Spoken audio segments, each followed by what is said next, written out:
Hola, mi nombre es Almendra, y el día de hoy vamos a platicar un poco sobre el herpesvirus tipo 3, o mejor conocido como el virus varicela zoster.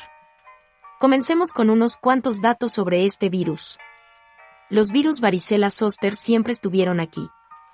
Cuando los dinosaurios dominaban la Tierra durante el período Jurásico, hace unos 210 millones de años, los ancestrales herpesvirus ya estaban muy presentes. Qué extraño imaginar un dinosaurio con varicela, ¿verdad? En cuanto al origen de los términos, el nombre de herpes se atribuye a Hipócrates y procedería del griego arrastrarse, empleado para describir el desarrollo de las vesículas en erupción cutánea de herpes simple y zóster. Por lo que se refiere al vocablo zóster, su procedencia parece más clara. En griego clásico los guerreros usaban un zóster, el cual era un lazo que utilizaban como cinturón para asegurar su armadura. Continuamos con un poco de historia sobre este virus. Se cita al médico inglés Richard Morton como el primero en utilizar el término chickenpox, en el año de 1694, al momento de describir a la varicela como una forma leve de la viruela. Durante años se creyó erróneamente que la viruela y la varicela eran agentes similares, llegando a considerar que, si se padece varicela, estarán inmunes frente a la viruela, todo esto debido a las similitudes de las lesiones causadas por ambas enfermedades. Sin embargo, en 1892, el médico canadiense William Osler puso las cosas en su sitio cuando escribió: "No hay ninguna duda que la varicela es una afección muy distinta de la viruela y hasta el presente sin relación entre ellas, describiendo que un ataque de una de ellas no confiere inmunidad frente a la otra". Fue hasta el año de 1943 que el médico y biólogo alemán Helmut Raschke, gracias a la gran invención que creó en colaboración con su hermano Ernst, el microscopio electrónico, pudo observar al virus varicela zoster por primera vez en la historia. Unos años después, en 1953, Weller y Stoddard lograron aislar al virus causante de la varicela y el herpes zoster. Este gran suceso por fin logró dar por terminada la controversia de si se trataba de un mismo virus o no. Finalmente, se pudo asegurar que es un mismo virus para dos enfermedades diferentes, la varicela y el herpes zoster. A este virus se le conoce comúnmente como el virus de la varicela o virus zoster. Sin embargo, en el área de ciencias es más común que se cite como el virus de la varicela zoster, VZV, o herpesvirus humano de tipo 3, HHV3. Con respecto a su clasificación de Baltimore, el VZV se encuentra en el grupo 1, debido a que es un virus DNA de doble cadena. La replicación del DNA del virus se realiza por medio de las DNA polimerasas dependiente de DNA del huésped o codificadas por el virus. Por lo tanto, no necesita utilizar la transcriptasa inversa para su replicación. La estructura del VZV se puede describir de la siguiente manera. Son variants esféricos que miden entre 150 a 200 nanómetros de diámetro. Están conformados por una envoltura lipoproteica, la cual tiene glicoproteínas incrustadas en la superficie, las cuales cumplen diferentes funciones para el virión al momento de infectar células diana. El tegumento contiene proteínas y enzimas víricas que favorecen la interacción y la posterior replicación de los virus en las células del hospedador, así como la modulación de la respuesta inmunitaria. Presenta además una cápside icosaédrica constituida de 162 capsómeros y, finalmente, un núcleo que contiene el ADN viral. El genoma del VVZ es una molécula de ADN de doble cadena lineal de unas 125 kilopares de bases que codifica aproximadamente 75 proteínas. Está dividida en dos segmentos únicos, una región larga única de 150 kilopares de bases y una región corta única de 5.2 kilopares de bases. Cada secuencia única contiene secuencias repetidas en sus extremos. El virus varicela zoster es un herpesvirus con tropismo por neuronas, el epitelio de la capa epidérmica y por las mucosas del tracto respiratorio. Para poder ingresar a las células, el VVZ tiene varias herramientas a su disposición. Utiliza principalmente las glicoproteínas Gb, Gc, Gd y un heterodímero GHGL, las cuales tienen como función la adhesión y entrada del virus en la célula del hospedero. Por el otro lado, los linfocitos T del hospedero expresan en la superficie de la membrana celular unos receptores denominados herpesvirus Sentry Mediator, los cuales son miembros de la superfamilia de receptores del factor de necrosis tumoral. El humano es el único reservorio conocido para el VVZ, por lo que no tiene ningún hospedero intermediario. Es un virus muy contagioso que se puede transmitir de persona a persona. A continuación, se muestra el ciclo de replicación que se lleva a cabo en las células hospedadoras. El ciclo comienza con el reconocimiento celular y su posterior unión a la célula hospedadora utilizando las glicoproteínas virales y los receptores celulares que se mencionaron anteriormente.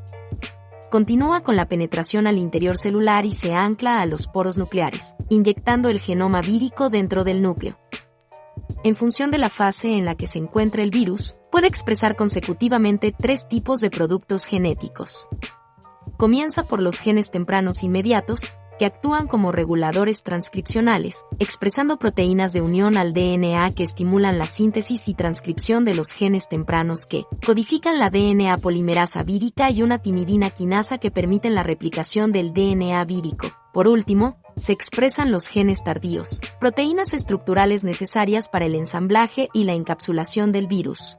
Finalmente, las proteínas estructurales sintetizadas se ensamblan y adquieren la envoltura primaria y secundaria de la nucleocápside, liberándose el virus por exocitosis o lisis celular.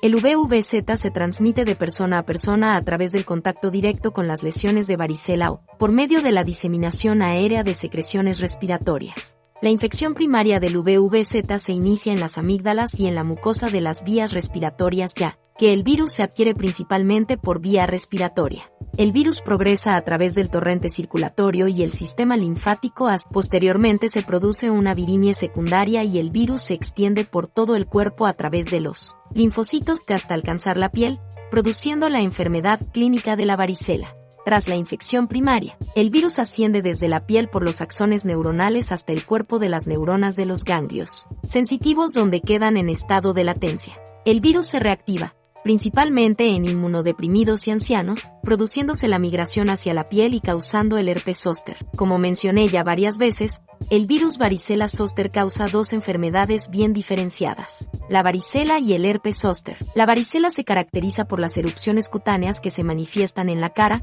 cuero cabelludo, pecho, espalda y, en menos cantidad, en los brazos y piernas. Es una afección común en la primera etapa de la vida. Por el contrario, el herpes zóster es más frecuente en adultos de edad avanzada o en pacientes con inmunosupresión. Es un sarpullido doloroso que puede manifestarse como un conjunto de ampollas en el tronco del cuerpo. Algunos síntomas que se pueden presentar durante la varicela son fiebre, prurito intenso, malestar general, dolor de cabeza y pérdida de apetito. La erupción de ampollas se presenta de 10 a 21 días después de la exposición al virus. Una vez que aparece la erupción de la varicela, pasa por 3 fases. Inicialmente se forman pápulas o máculas eritematosas que progresan a vesículas, continúan a formarse pústulas y eventualmente a costras.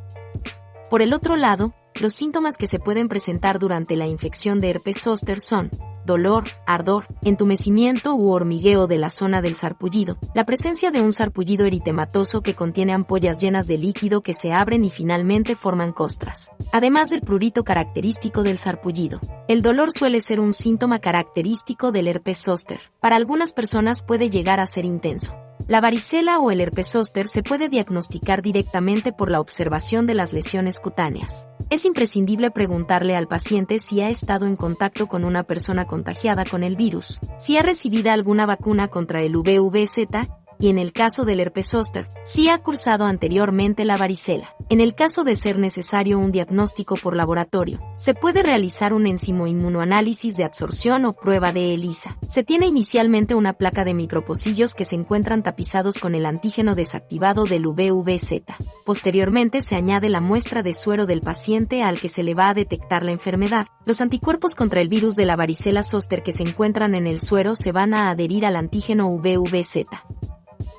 Después una serie de lavados para descartar anticuerpos no adheridos se agrega un conjugado, que son anticuerpos unidos a una enzima, es decir, marcados, que se unen al anticuerpo que se encuentra adherido al antígeno. Después de una incubación y lavados, se le añadirá el sustrato de la enzima y un cromógeno. La enzima utilizará el sustrato causando que el cromógeno se oxide ocasionando un cambio de color.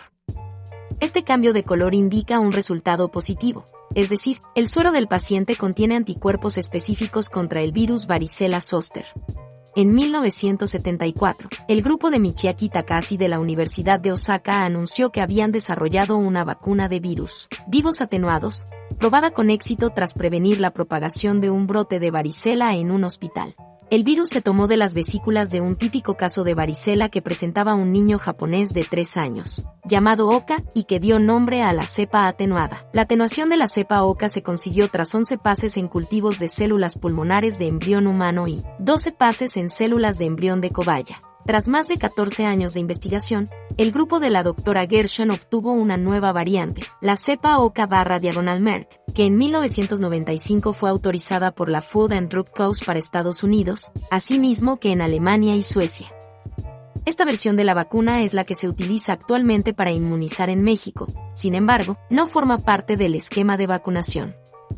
Dentro de la profilaxis para estas enfermedades, la medida principal y más adecuada es la vacunación desde la edad temprana, además de utilizar otras medidas de higiene, como el lavado correcto de manos, evitar el contacto con personas enfermas, al toser o estornudar, cubrirse la boca con el ángulo interno del codo.